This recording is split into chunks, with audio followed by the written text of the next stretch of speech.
Hello friends, আসসালামু আলাইকুম। Singapore ট্রাভেলে আমাদের সাথে থাকার জন্য আপনাদের অসংখ্য ধন্যবাদ। আর এখন আমি আছি মেরিলিয়ন পার্কে। সিঙ্গাপুর একটি বিস্ময়কর শহর। সিঙ্গাপুর দক্ষিণ পূর্ব এশিয়ার সবচেয়ে দর্শনীয় দেশগুলোর মধ্যে একটি।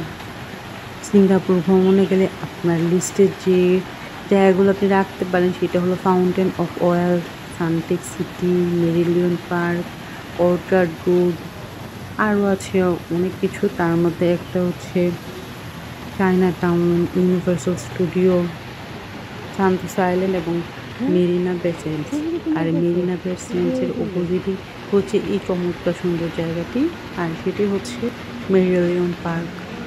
যদি আপনি সিঙ্গাপুর ট্যুরে যান, অবশ্যই আপনি আপনার ভ্রমণ তালিকায় মেরিলিয়ন পার্কের নামটি রাখেন, কারণ এর মতো সুন্দর জায়গা আমি আসলে খুব কমই দেখেছি। আমি যেসব জায়গা দেখছি তার মধ্যে এটা অন্যতম। মেরিলিয়ন পার্কে আইকনিক মেরিলিয়ন একটি অর্ধ মাছ এবং অর্ধ সিংহের মূর্তি হাইলাইট করে। আমরা এখন যে জায়গাটা দেখছি, আমরা যদি অতীতে যাই তাহলে এই জায়গাটি একটি নম্র মাছ ধরার গ্রাম ছিল, আর তখন এটার নাম ছিল সিঙ্গাপুরা বা লায়ন সিটি। পার্কটিতে দুটি মেরিলিয়নের মূর্তি রয়েছে। বৃহত্তরটি 8.6 মিটার উঁচু। এর মুখ থেকে জল মেরিনা উপসাগরে ছড়িয়ে পড়ে। আরেকটি ছোট আছে, ছোটটা হচ্ছে 2 মিটার উঁচু। এই ছোটটা হচ্ছে বড় মেরিলিয়নের বাচ্চা। এখানে ছোট্ট মেরিলিয়নের বাচ্চাটাকে বোঝানো হচ্ছে তার পিতামাতার পিছনে সে বাসা বেঁধেছে, মানে একসাথে মিলেমিশে এখানে থাকে।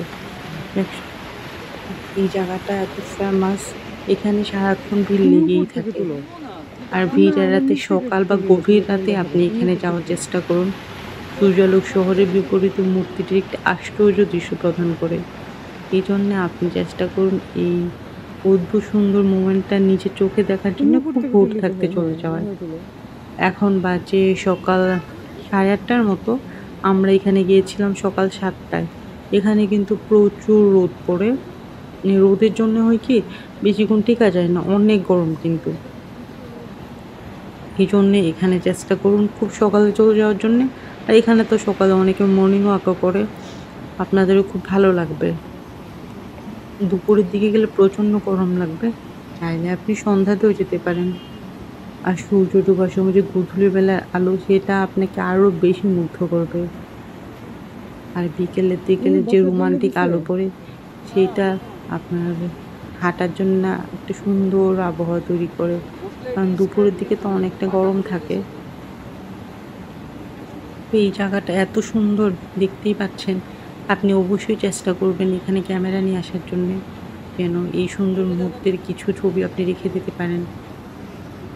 মূর্তিগুলো যে সাইডটাতে স্থাপনা করা হয়েছে, মূর্তিটার পিছনে পুরা সিঙ্গাপুর শহরটা দেখা যায়। এই জন্যে চেষ্টা করবেন এই মূর্তিটার, মানে যে দিক থেকেই ছবি তোলেন আপনার ভিউটা অনেক সুন্দর পাবেন। পুরা সিঙ্গাপুর শহরটা সুন্দর করে উঠানো যাবে।